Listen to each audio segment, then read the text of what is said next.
So, Lakes, I have a problem, and What's that? I think I need to talk about it. I feel like I'm cheating on League of Legends with Heroes of the Storm, and I don't know why I feel this way. I mean, they're video games, right? But Right. should I feel bad? I don't think so. I think they offer two different styles of play. League of Legends is more that you're trying to get that solo carry on, maybe a little solo queue rank deal. Right. Heroes of the Storm is fun, play with a group of people. So if you're playing by yourself and you're playing Heroes of the Storm, you might be doing it wrong. But is like League of Legends like just out of my league, and I have to go with it's like HOTS like that 6. Did you do that on purpose? League is out of your league. Good evening, everyone. I'm sorry. I don't know what I'm going to do with you guys. I really don't. Good evening, everyone. I'm Dragon. With me, Valorant Lakes. This is Crown and Crows, your Crowfall podcast. Time for the rundown. Kickstarter raised $1,783,000 with over 17,000 backers, and has since raised tens of thousands of dollars more since the end last week.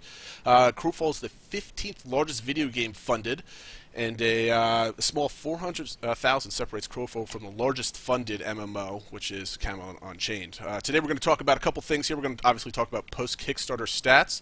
We're going to go over what comes next, what we want to see next, what we might expect to see next. So there's our little fantasy of what we would like to see later on. We're also going to talk about how there is no NDA. There's going to be alpha streaming allowed, and probably as early as this summer. So we'll see on that. We're going to touch upon what our plans are for streaming, what we hope to see, and maybe what kind of hiccups we might come up with that within the community. We're going to discuss everything that has to go around with that. And last but not least, our one giant what-if question. We're allowed only one per show, remember. We're going to be talking about the ultimate analogy. Is it really another bad analogy? Can this game really be Game of Thrones, or is that just something to grab people's attention on the Kickstarter? So we're going to talk about that. But first, let's dive right into post-Kickstarter. What comes next? I compiled a whole bunch of stats, and they look really good. And I think the biggest what are you going to call it, elephant in the room is Star Citizen with like $1 billion raised. So what Lakes, we'll start with you. What do you expect Crowfall to be doing over the next couple months before Alpha 1, and how do you think they're going to continue their fundraising events? I think right now the first step is to make good on their promises and some of the extensions and set goals that they've made, and give some progress and some feedback on how they've attained those goals, and even maybe release some YouTube videos of some of that development phase of getting to those goals, whether they're making the new campaigns or new rule sets or whatever the case might be. And then from there, that will act as a little bit of marketing to help build the game up a little bit. Just videos, some updates, kind of like a EQ Next landmark weekly video type of deal. Hopefully not as embarrassing as that. Val, do you expect them to just do like the normal type of stuff, or it's so hit and miss. I think that post Kickstarter, what we're going to see is nothing. They have so much work to get to at this point that they're going to be focusing hardcore on everything that is building up the game, the engine, getting it to a playable state for pre-alpha and alpha. Because if they want to do that this summer, they don't have a whole lot of time to go, tramping around the U.S. and they're just going to be, they're just going to be working hard on it. To be honest. Well, let's look at a couple numbers first. Kind of put things in perspective, because bitches love numbers. The Crowfall ended at the 15th all-time leader, like I said in the rundown. Camelot Unchained was actually the highest grossing MMO I think I found on the top 20, sitting at number 9, and they raised $2.2 million. Star Citizen is actually number 11 at $2.1 million, and Crowfall sitting pretty at number, actually then there's Shroud of the Avatar at number 12 at 1.9, and Crowfall was at 1.7. So they're in pretty good company right there. I mean, the kicker is how much money those games have basically raised since they finished. It's been about 2 years collectively since they've all finished. Obviously, Star Citizen, like we all know, is $80 million. But let's see, Camelot Unchained was raised an additional. Gosh, my numbers are not even anywhere around here. Oh, an extra $1 million. Shroud of the Avatar actually raised an additional $4 million since the Kickstarter ended. So not to bore anybody over tears with all these numbers, do you think that Crowfall can raise, I guess, like an average of $1 million over the next I think so. 2 years? I think so. What happens is a lot of that word of mouth starts to develop, and the success of this Kickstarter starts to spread. And then from there, people are going to start to get interested. When they put out a little bit of videos on their development and they're making good on their promises of all their extensions and different goals they've set and we've reached in this Kickstarter, sure, it's most definitely going to reach a point where they're going to be able to gain more money. It's only going to get bigger from here. The worst thing that you could do is not do anything at all, like what Valor was saying. Valor, what would it take for Ace to sell to you to invest more money? Because I mean, I know you're just waiting to unload $1,000 on a virtual starship or something like that, right? I'm in at the Sapphire level, which Sure. I don't think that's brag worthy. It's just for me to go up to the next. No, it's giving. He bragged. I'd have to double my investment. You're smiling right now. You know that you bragged. It's okay. Look, I would have to go up. I'd have to go up to like 1,000 or somewhere along those lines. What gets you at that point though? For me, for them to get another $500 from me, I think that we'd have to see something really groundbreaking in terms of, you can literally put your face on something. You can own it. You can make this Valorland. You can do something that has more permanence as yourself as a person. I think they've got the good concepts for PvP. I think they've got the good concepts for keeping the game from turning into a state of just lethargic progression. You can't do pay to win on this game, obviously, because that goes against everything what they're saying. So you can't sell stuff that you can use all the time. So basically it's either going to be cosmetics or it's going to be EK buildings and crafting. Maybe like some bonuses or something. Hey, get 1% increase to arrow making in your EK or something like that. Yeah. Is that worth $10? Is that worth $100? What do you think people will pay for that type of stuff? I mean, I think I honestly, you look at cash shops and people are interested in it. They're interested in those cosmetics. I mean, Arcade sold a glider. What was a glider? Is a sloth glider. They sold that. I mean, that was $100 or $60. Yeah, it was like $100. And dude, there was a lot of people who had those. And I mean, I love sloths. My wife loves them more. Great, cool animals. They just hang around and don't do anything. And but for me, it's I love PvP too much to really dig into. Well, I mean, just look at Guild Wars. Look at Guild Wars 2. Lakes, would you buy a pretty skirt for your female assassin to run around in? I mean, I like killing in style. When you're hot, I mean. But I'm not a big cosmetic person, but I think they could do another route to appease some of those people. Instead of cosmetics, Valor said be able to create. What if they offer a thing where you can help put input into developing the next class or archetype or something like that? League of Legends did that, and they got into big trouble. Or an item or something like that. It's definitely one of those things that you want to find a happy medium, but it's a place where people may want to invest. That's why a lot of people put a little bit more money into the game, is because they wanted to get into Alpha 1 over Alpha 2. And that was probably a big selling point. So from there... That's why a lot of people went Amber and Sapphire. Yeah. So from there... Those are the big part of that, is that people wanted to get in on the game and develop it early. Access is a huge part for these games.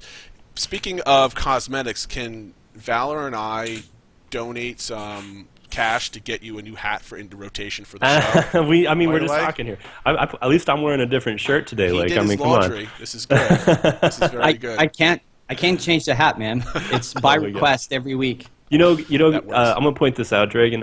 Dime Store actually brought something up about Star Citizen. He was talking about some of his interest in that game, and he said Star Citizen's been rolling it out in like their little modules, and Crowfall has the capability of being able to do that. They have the capability of being able to sell. We're going to roll out this rule set. We're going to roll out these buildings. We're going to roll out. But is that like really adding? Like we're going to add an entire first-person shooter module to our game? I mean, we still have the game. It's just a different rule set, right? They're starting out with the first-person module effectively, and so you think then, sorry for interrupting, but you think adding those extra stretch goals might give motivation for people to throw in some cash? Yeah, definitely. I Okay, mean, so- it worked. So what is the best time to start doing that? Obviously, you can't do it right away because we haven't seen anything, so we haven't gotten a sense of what the game is. Do you start that in like Alpha 2 once people start getting You their have feet to, wet? yeah, you have to give them a taste of the game. Let taste. let them see where the vision and get to kind of experience the vision, and then you sell them on. There you go. The vision. But if you guys TM. go over here and buy all of this stuff, we're going to get you, Yep. this better fleshed out game. These, nicer buildings, more character models, different clothes for your. I mean, there's a ton of different things that you can Well, do. I mean, I probably, if I hadn't gone on the same level you did, I probably would have kicked it up an extra $100 or something like that, knowing that the tournaments were on as a stretch goal. Because to me, that's kind of like the ultimate gameplay for Right. this type of game. I've said it. Well, I mean, we It's talked the about it in the foundation interview. of this game. We talked about it in the interview. You need some kind of professional level esport. Whether I don't care. I'm not going to be good enough at the game to actually play a major role in a tournament. I might be part of a guild and a peon that I have to scout out a hill or something like that. That's the kind of the apex of my gameplay and this type of thing. But I love watching the hell out of this stuff and covering it. So I think, I mean, not to rehash last week's show, but I think that something like that, or we see some kind of community building tools or something like that. I think that might be a next major thing. Last thing about the Kickstarter that I think we might want to mention. This might not be a topic that anybody cares about, or you guys might have even seen it.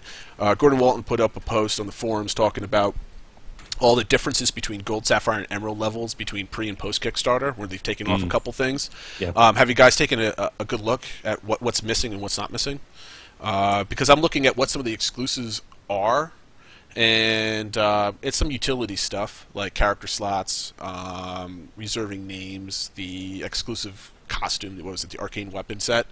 Yeah. Extra VIP time. So I mean, We touched on it a little bit, but I mean, we're talking some significant changes. There's still value in obviously these packages, but people obviously did miss out a little bit from being able to get in on the Kickstarter. But I'm not seeing anything like the biggest thing that added value of the Star Citizen Kickstarter was the lifetime insurance. Yeah, I mean, People we're talking, love that. there's some parcels here, or Parcels, there's, like you can still buy them for whatever amount they're going to be worth for in the game, probably. nothing that you can't really easily recoup. get. But lifetime insurance is something that was a real, and people That are was a big still one. buying massive amounts of lifetime insurance ships on Reddit and on the black market or whatever you want for Star Citizen. So I think if they start maybe spicing up with some limited time offers, pay $20 and get this really cool skin that we put up. I mean, I think that's what Star Citizen was really good at. So, I mean, they've got a really big following in the forums that spend all day there. So I think they might be able to get away with some,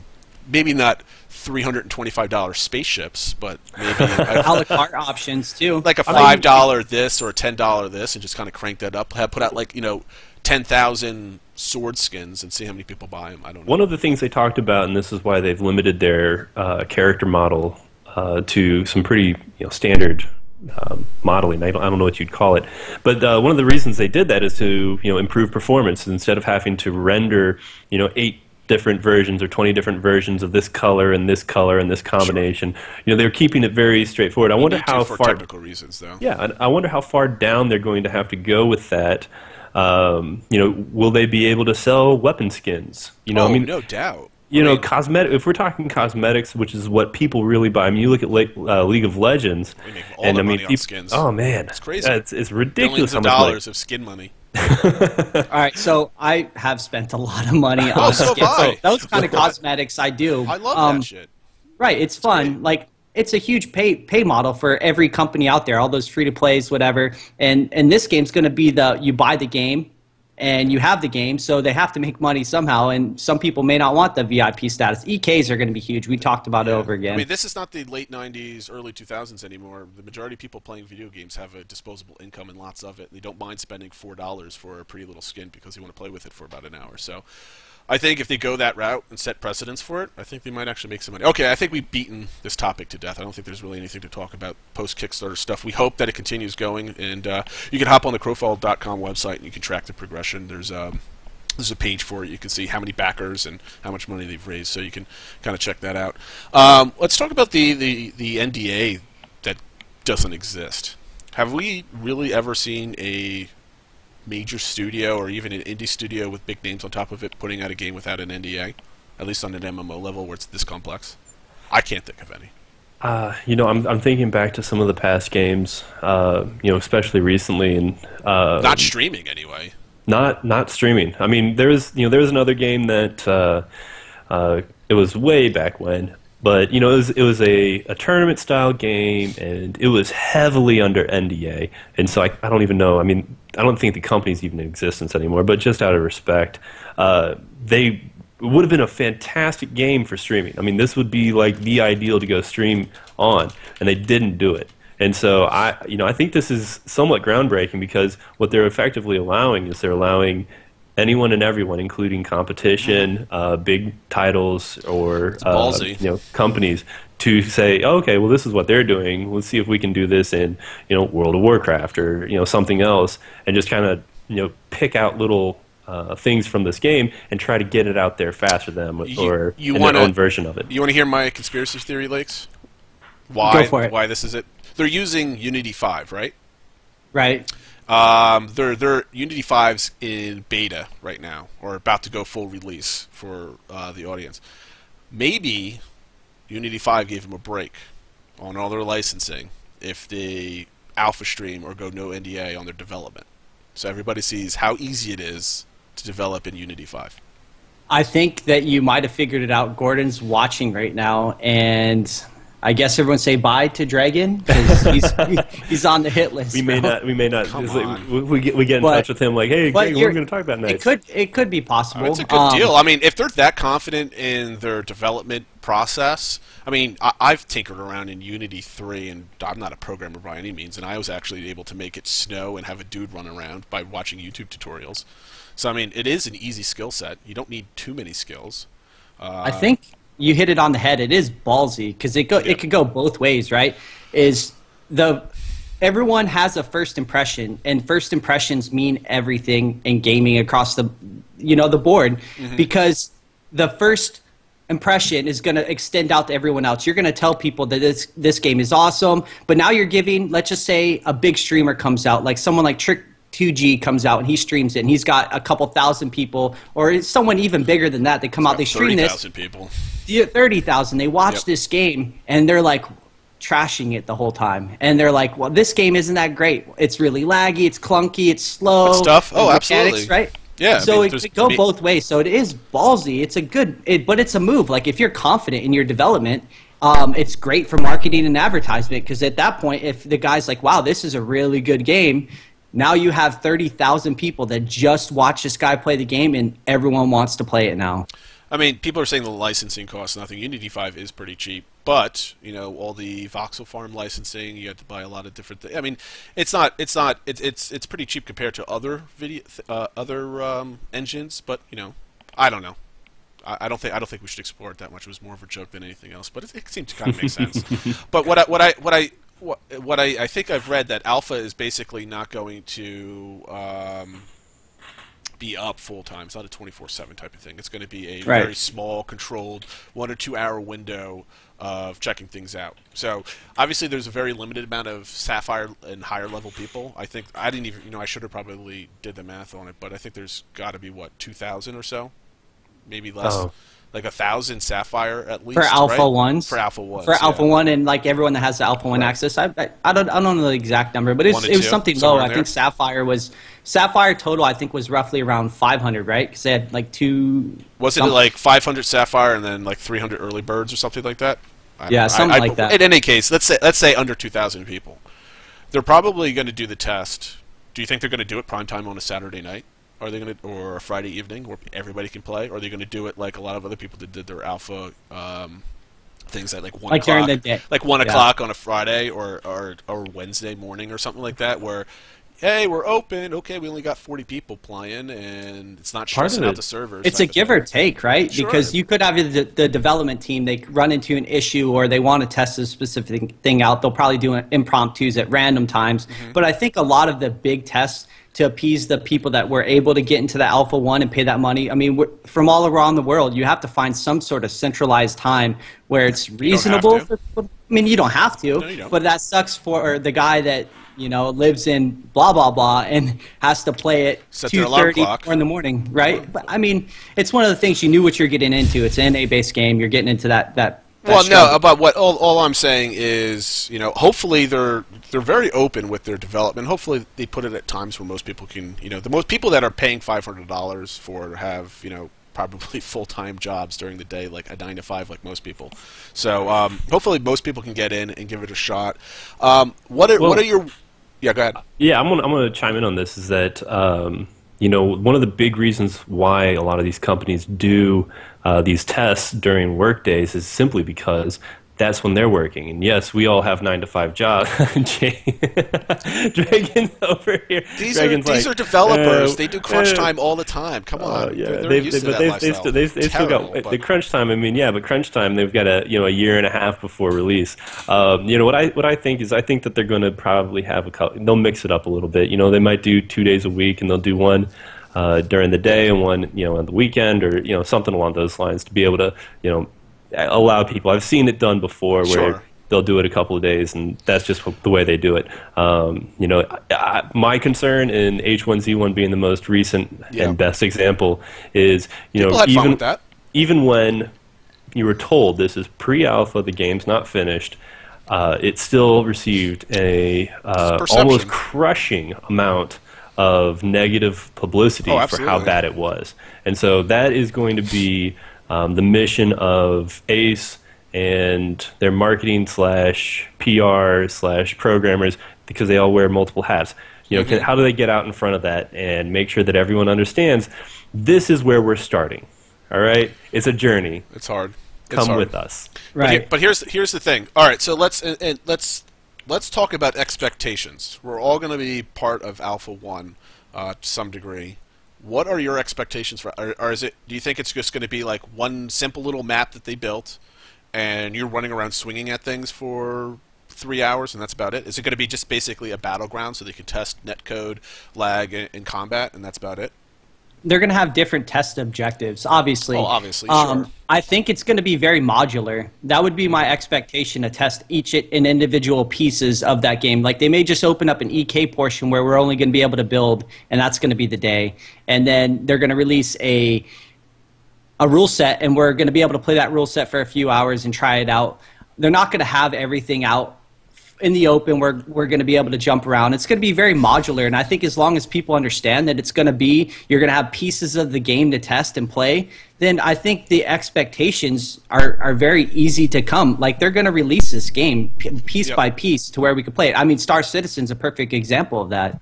That's a perfect example of something that will never happen ever again like that. That's a weird way. Studios all working on their own little module in their own little place, and then all of a sudden, at the end, you're going to go like, "All right, let's put it all together."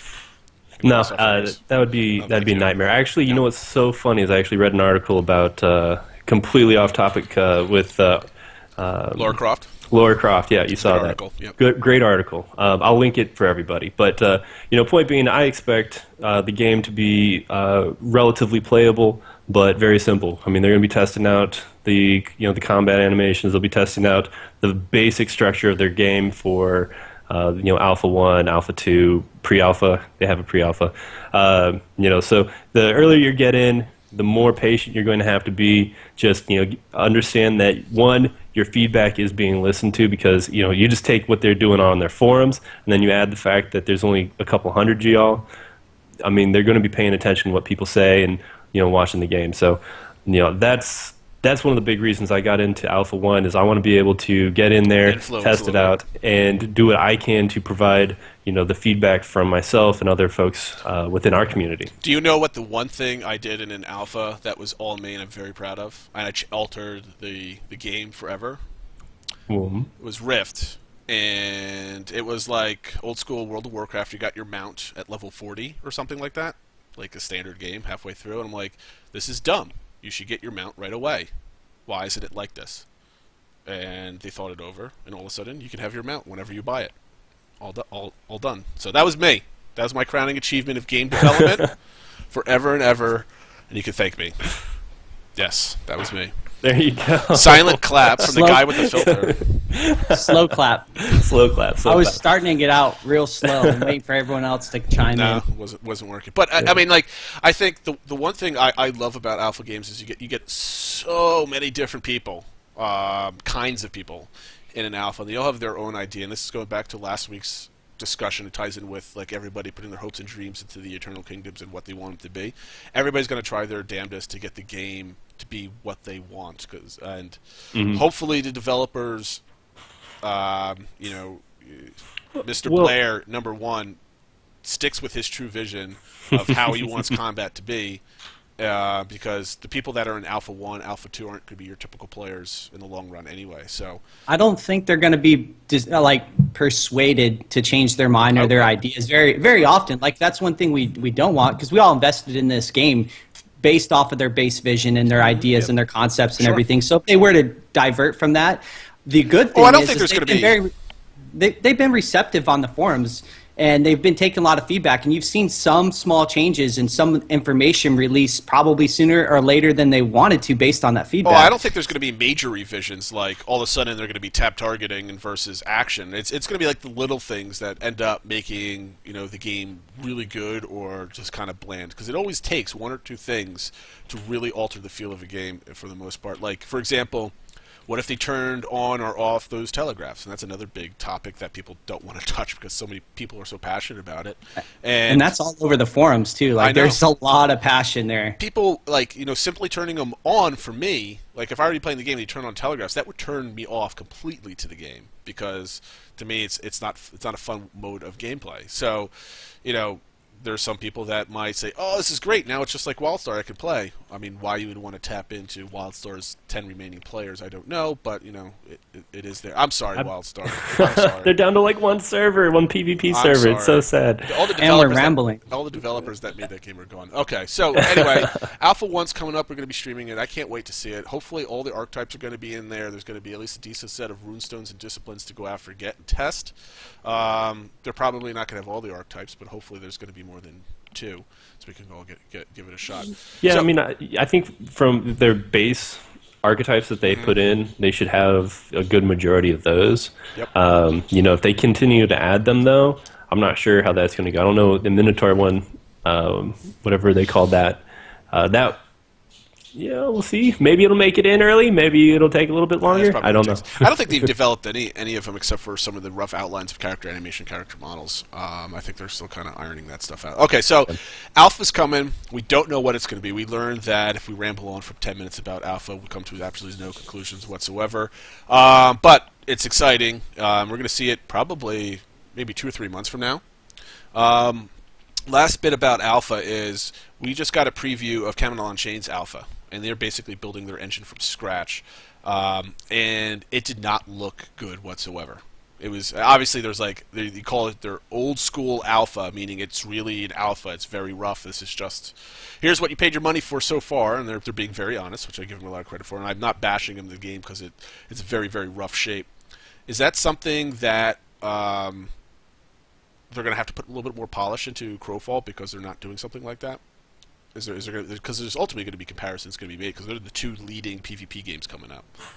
Right, and you're going to have two developing studios. They're going to be competing with, I would say, a similar crowd. So you always want to be the better game that comes out always, right? Like, I mean, obviously you're making a game, you want to make a fun game.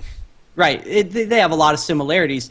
You want a polished game. I don't think it needs to be that. It's going to be modular. Like, to me, I guess I have a different mindset of it doesn't have to be this beautiful thing that I really enjoy playing in alpha. Like, I want to see every piece come out, piece by piece. It's got to work, and I don't want it to just be some hack and slash old school, chase. It looks like a survival game with clubs. Like, Valor, did you check the Unchained video? Did you happen to see that? I looked at it, and what's so funny is what do you think? It looked a lot like a lot of other games I've seen. I don't know if you guys saw that, or picked up on it. They were panned way far out, so there's a little bit of camera angles going on, but it looked so similar. And I think that Camelot Unchained is going to have a familiar feel to it. And I think that that's going to be a big pull. You know, some of these older gamers are very nostalgic, and they're going to see that, and they're going to be like, oh, this is going to be just like that time when I played, you know, Dark Age of Camelot. It looks the same. You know, there's, you know, some similarities there.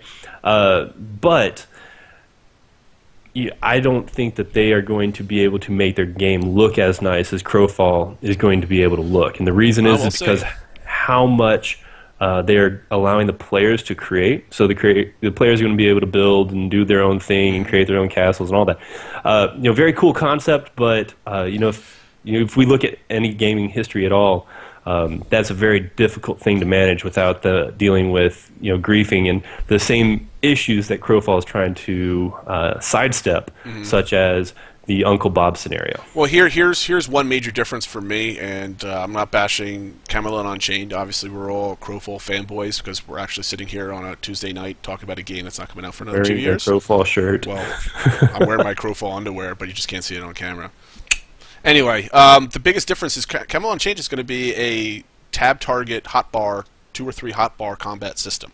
When I interviewed Mark Jacobs at the end of his Kickstarter, and he said he wants 2 to 3 hotbars full of abilities that you can click, whether they're long cooldown or anything else like that. So the combat systems are going to be drastically different.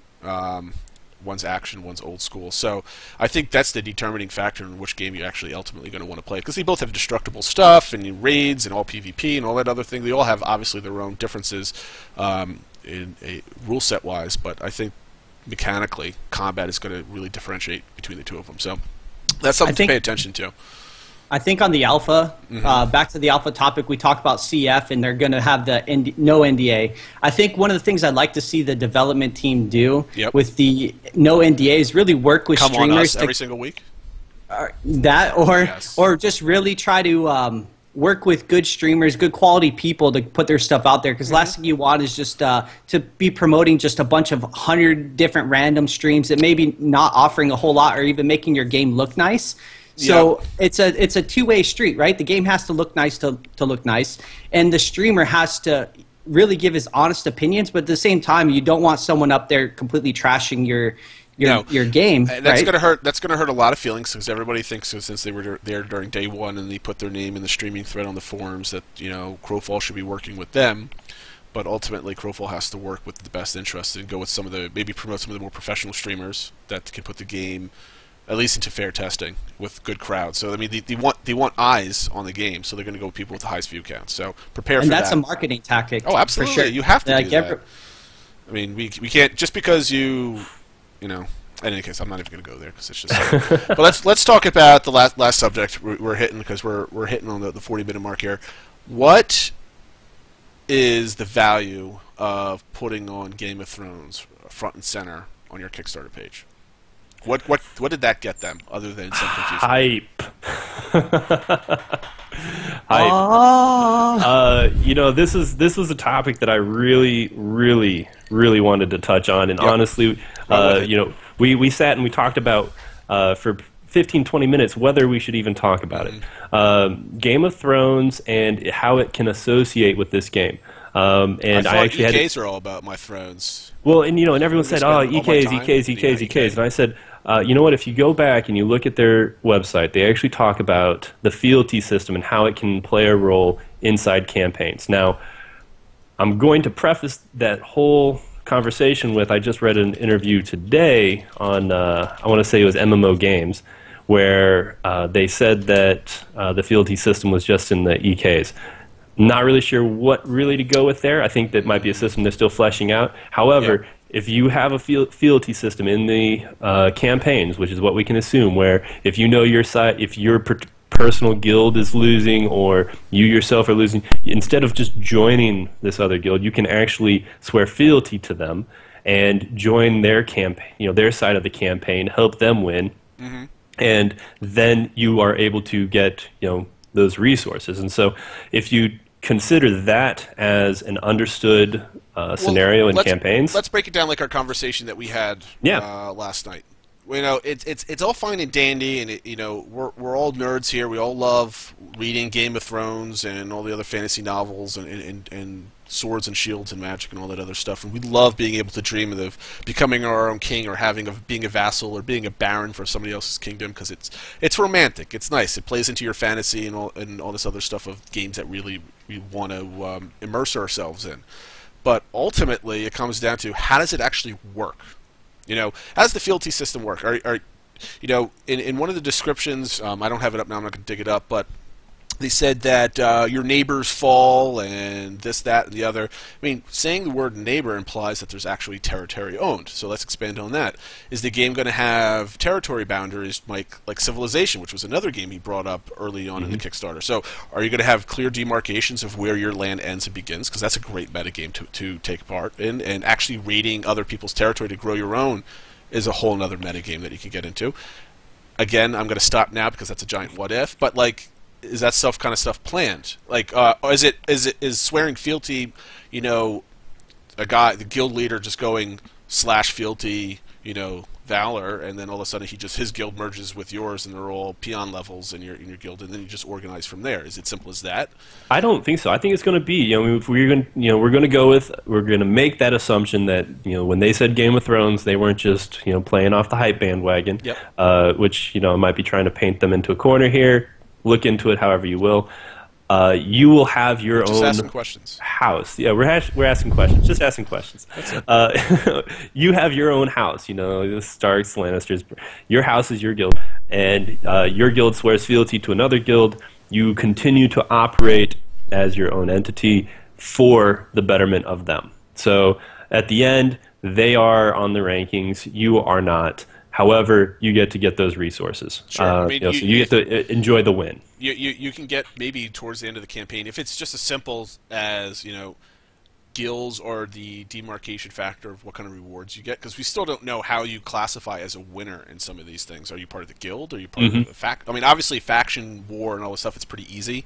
Yeah. But in the free-for-all, like, how do you know who wins? Who has the most points? I guess there's got to be a point system. It's going to be somewhere. Points. It's going to be off of the Bloodstone, you know, the sieges, but the Bloodstones, you know, aren't the only POIs. Yeah, I mean, there's going to be POIs, and there's going to be a lot of map terrain, and you know, that's where I see. Yeah, that is where I see that people can get in there and they can actually experience a Game of Thrones experience politically, and not just the superficial. The world is trending towards winter. I think, I think one of the things that you could kind of, hopefully it doesn't turn into this, because I could see if it's poorly developed and it's kind of just thrown out there and there's no counterbalance to design. If anybody out there has played some WoW PvP in the latest expansion in Ashran, which is a giant map, and in each 4 corners of the map there's an event, and it gives you points if you win it, and they cycle through every 10 minutes or so.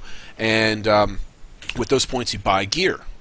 And instead of this really cool PvP system where you're going back and forth and fighting over this, that, it's just, you just get groups of people that just go to one event to another and just farming points so they can get gear and move on, and not really PvP. They're there for just grinding points. So hopefully you don't have guilds just going from point to point, grinding a mine, grinding a mill, grinding a castle, grinding this, and just getting points. Lakes, what would you like to see as far as how the Game of Thrones kind of comes into place? Like, how do you think they're going to be able to choose to dominate that? What would you like to see, and what do you think they're capable of? So I'm not even going to go into the map. I think the best part about all these capture points and sides and fealty and everything is the politics revolved around it, because it's very much fun to group up with people if you're losing with the losing side, gain an advantage but have a way to get an out and get that upper hand on someone else. It's going to be a back and forth game of, I picture it almost like a smaller game, or like Dead Island Epidemic. It was a cap point, 3-way cap point, multiple cap points with 3 teams on it.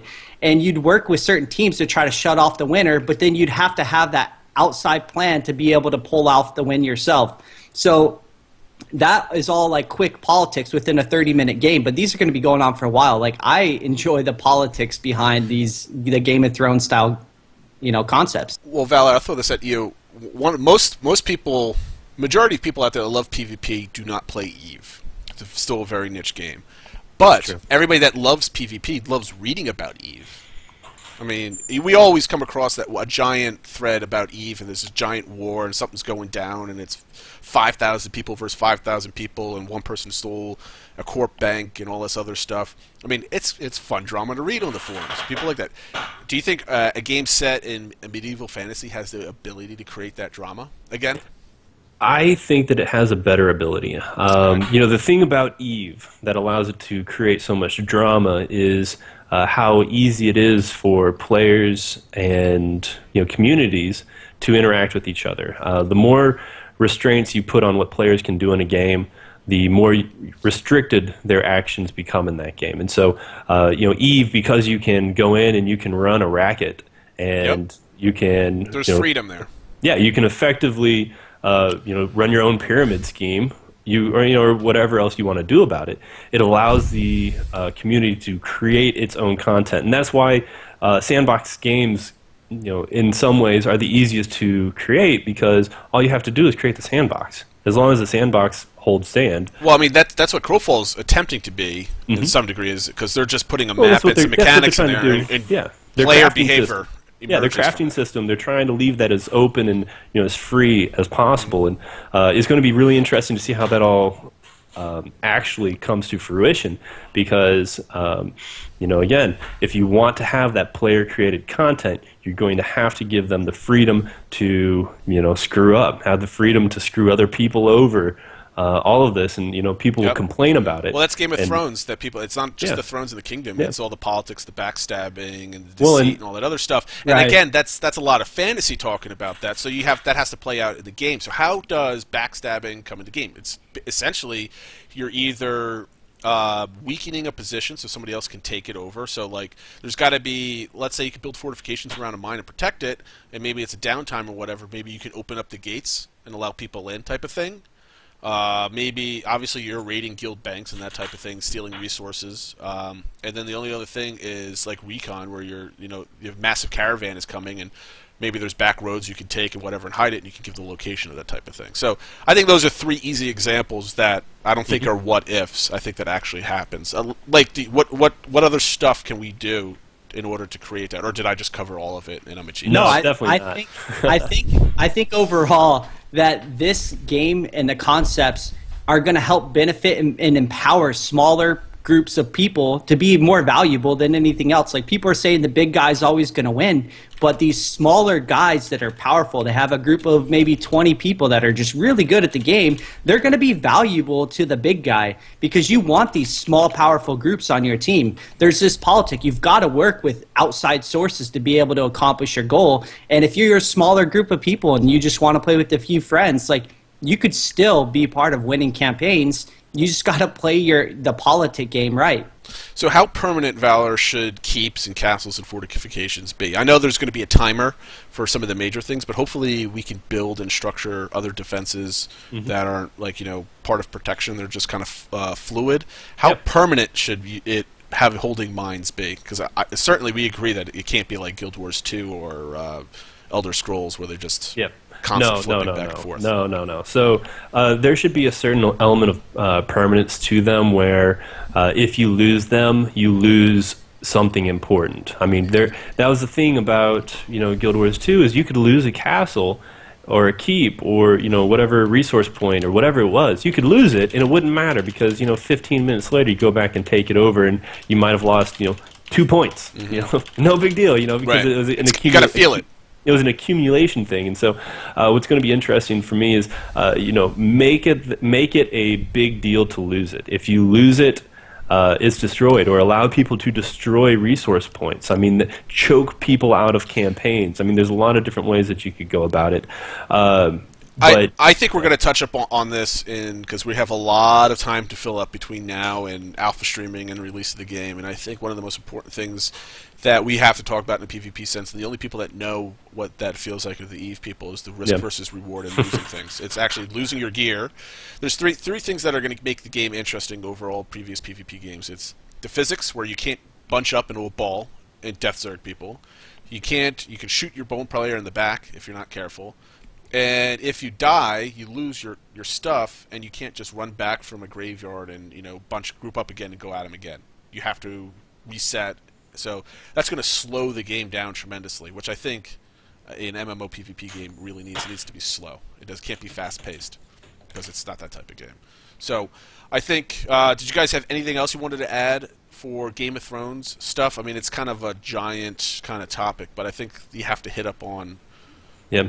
One thing, this will be the last thing, and it's not even a topic for this show, is, what do you do to prevent the red wedding, or the griefing, the, people going out of their way. Are you planning on getting married in Crowfall? Yeah. Are you role-playing this? Look, I've been Are you the bride? I've been married enough times to not want it anymore. So, done. Right. But no, I mean, how do you? I think it's a big topic. How do you treat players, and where do you cross the line from enjoying and killing and being a PvPer and dominating and going out of your way to just ruin someone else's experience with the game? I think a lot of it's going to come with you have to band together to do things, and hopefully. Large guilds just can't take over a campaign and do everything by themselves. They're going to have to rely on other people. Hopefully there's enough people on a campaign to give LOTD, a little bit of trouble with their couple minds that they've taken over. So with that, I think we're going to wrap up the topic section, and we had some amazing outpouring of questions from the community. Our mailbox has never been fuller. We appreciate everybody out there. Remember, if you have questions for next week's show anytime during the week, make sure you send them to crownsandcrows@gmail.com, and we'll get to all the questions eventually. If they pile up, we'll do a whole show dedicated to just questions, because that takes the heat off of us coming up with topics. So, Val, do you have any that you wanted to pull up and start off with? Yeah. So we got 5 questions in, actually fairly recently. They wanted to know, what is your current view of the state of the forum community, elitism / toxicity? You really had to start off with that one? I mean, we are going to, well, I mean, honestly, it's kind of a good topic because it is. What you see with the community right now is people have finally settled into mostly what Crowfall is. Crowfall is going to be a PvP game, and now they're discussing, well, what happens when you put a bunch of PvPers together? Oh man, I don't think it's going to be as bad as PvEers. PvPers are used to getting busted on and killed. Are you trolling me right now? No, dude, come on. PvEers feel like they're entitled to everything. Their raids need to be hardcore or easy or soloable, or they need to be able to play by themselves only with 5 other people, or leveling needs to take 3 months and not 1 month, or 5 years and not 1 year, and it needs to be all dungeon content and single group or multi-group, and if you don't, your game sucks and you're terrible. At least PvPers just attack each other and not the developers.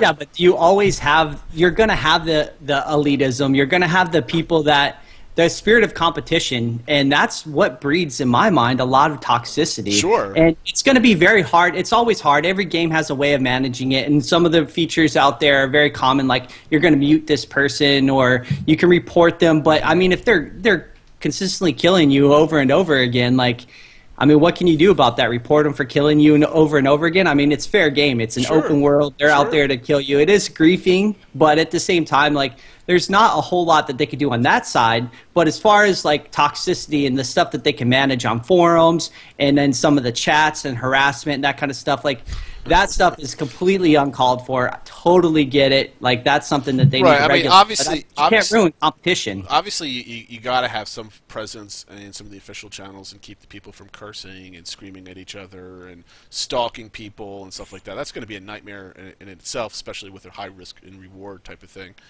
Maybe they just shut down the forums, just say, go have it out at Reddit and go like this. I'm done, whatever. But I don't think they're going to do that. But no. But I mean, it's tough, and you're going to see the standard things. What's going to be harder than, because people don't have a game to actually go and play and spend their time doing. So between now and release, you're just going to see people griefing each other on the forums all day long, and it's just yeah. You're going to have cliques of people. You're going to have people that love role-playing and want to be in the Eternal Kingdoms all day. You're going to have people that love crafting, and anytime you say crafting is stupid, they're going to come flood your thread and come yell at you, and there's going to be a 500-page thread about something stupid that has nothing to do with the original post. So it's tough in a pre-launch system or a pre-launch game, so it's going to be the standard thing, I think. Yeah, What's I the think next so question? too. Yeah, so next question. That was from Puddle Ducks. Good question. Yep. From Skookum. Progression of campaigns. Well, before we go on, Puddle, we're Yeah. probably going to talk about this a little bit more in depth in the coming weeks. So Yeah, I've got some What's- great topics on that.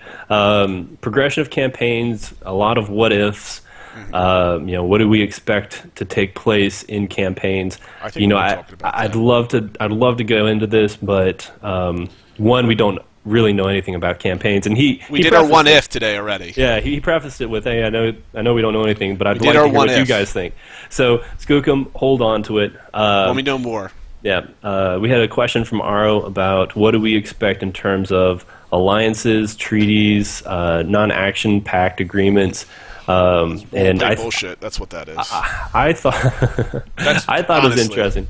I thought it was an interesting question simply because we don't know what mechanics are going to be in game. If it's enforced by mechanics in the game where there's actual documents you can sign and like enforce that type of thing, like if you form a non-aggressive pact or whatever the heck you want to call it in game, you're not allowed to take over that mine from that player while that's signed and stuff like that. I mean, there's got to be. I'm against systems, that lock you down, that right? lock you Yeah. down. Well, I other than Like that, taking a blood oath. Like, yeah, come I on. mean, like to me, it's just kind of like, yeah, let's sign a non-aggressive pact, and yeah, that kind of loosely works for some of like the bigger guilds out there. I mean, because I know LOTD and PRX, We've done it and all before, that stuff, yeah. and they do it all the time, and that works because these are communities that go from game to game to game, and you guys known each other, going up against each other for 10 years, so.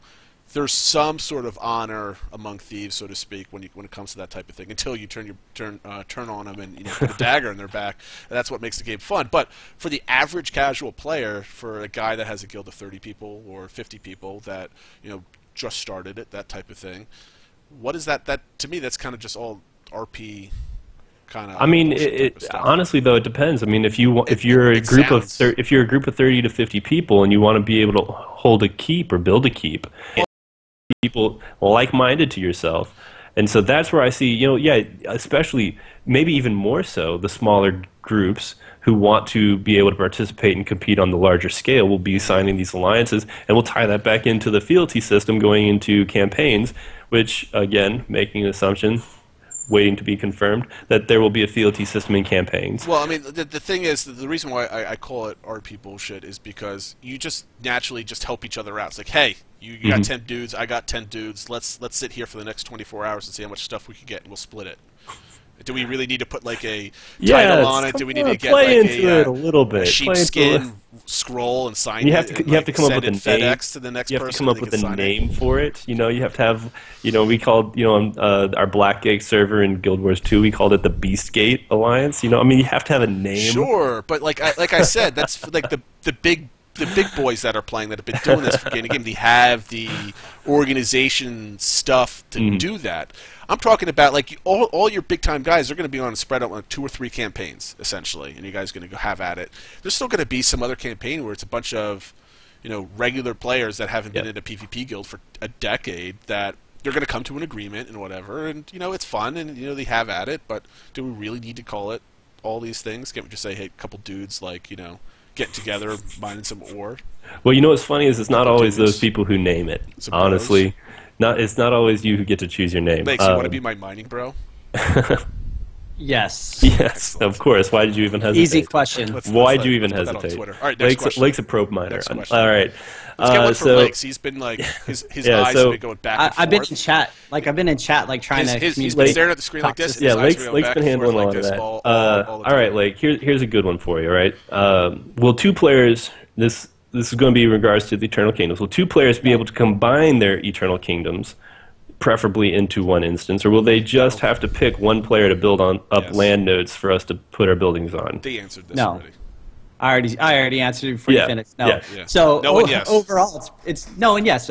But you could. I think they talked about you're going to be able to build up on people's lands, but you're not going to be able to provide the 2 kingdoms. It's going to be locked to that account or the person that owns that Eternal Kingdom. I know they talked about the possibility of being able to grab your Kickstarter land that you get from the Kickstarter and be able to put it on one person's land and kind of combine it, but they said that there's a lot of problems involved with that, so they're still debating on whether that was going to be a system that was going to come true or not.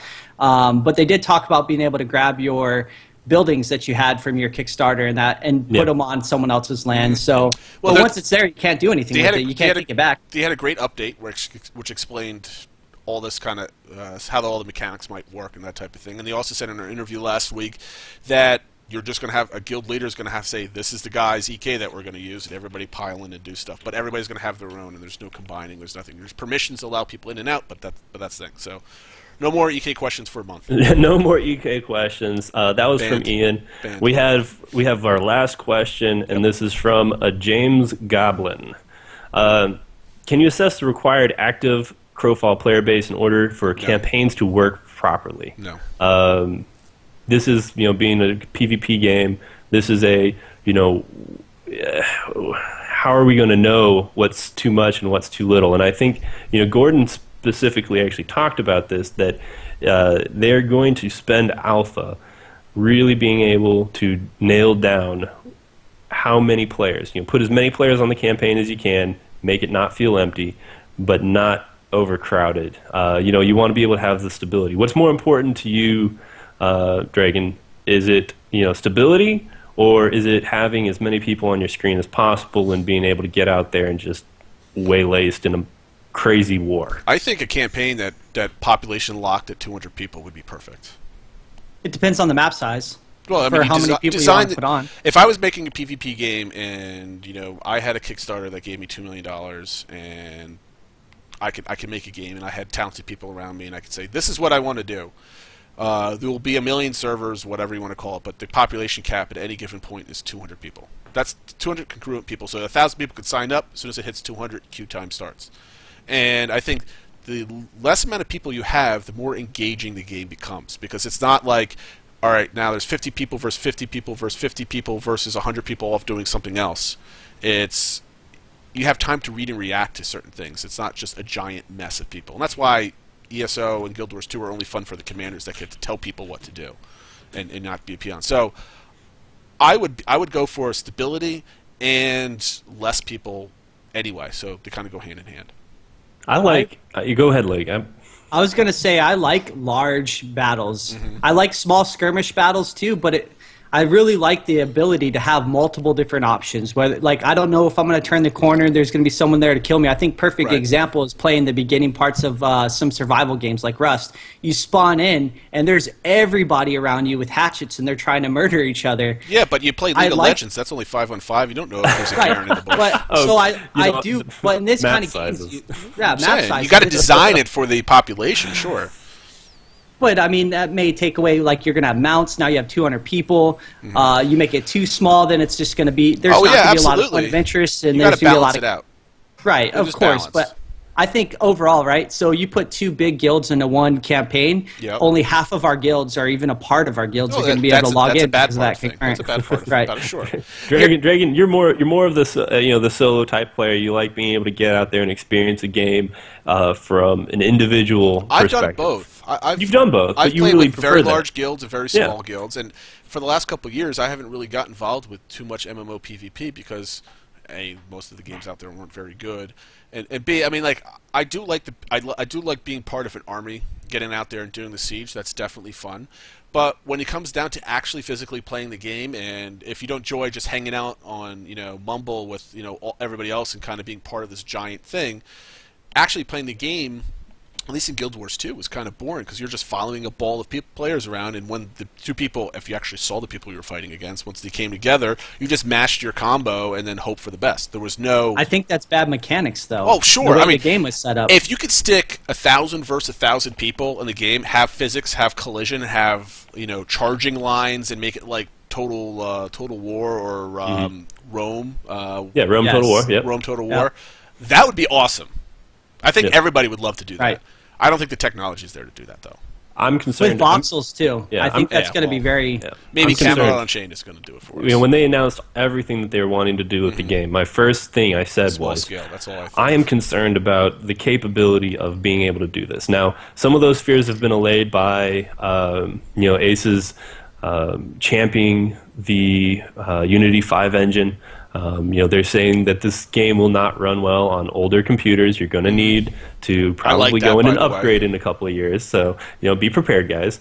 If you put all of that together, now he says scale is in beta, not alpha. So, alpha is going to be testing more of the core game. Sure. Makes sense. If you put all of that together, I can really see that, these servers are probably, in my opinion, going to cap out. It's a single continent. You take, past server structure. I'm going to say that these campaigns are going to cap out at around 2,000 people. I was going to say about 12 to 1,500. Yeah, I say 2,000 because when you think about how many people you want online at any given time, you're probably looking at about 30%, 30 to 45%, depending on, the longevity of the campaign, etc. If you take that, 30, 45% of 2,000, you're looking at about 800 people online at any given time on a single, continent. I think that's reasonable. Well, here's the one thing I think, and maybe we can go further into the discussion after the show because we're hitting the hour mark here. I think the perfect large-scale combat would be 25 to 50 people versus 25 to 50 people with a couple extra groups roaming around the sides.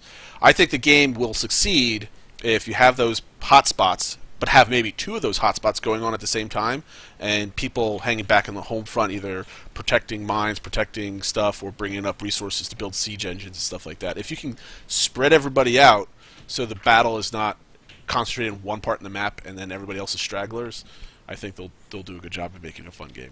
Yeah. So that's funny because that was my first comment when I first found out about this game and the forums opened up and people were talking about what to expect, and I made this long post about I think that there should be very small groups of people or guilds or whatever the case might be, sides fighting each other. And I was like, it'd be cool if they had a mode of 20 v20 v20 or something like that. But now it's been alleviated slightly by the tournament campaigns. I want to know more because I feel like that's where it's going to matter. There's where you're going to want to have the caps. But necessarily campaigns, I don't care if there's a lot of people on there. As long as it's, back to your original question, Valor, is as long as it's stable. Yep, if as many people as we can have as stable as possible, then that's exactly what I wanted that's that balance. Yep. I think that's time to wrap up this show. Guys, hang around. We're going to do after-show commentary. We're going to chat with you guys there, maybe answer a couple more questions. We're going to hang out. I think last week we hung out for an extra hour. The week before that, an extra half hour. So as long as you guys are there and engaging us, we'll stay on and chill.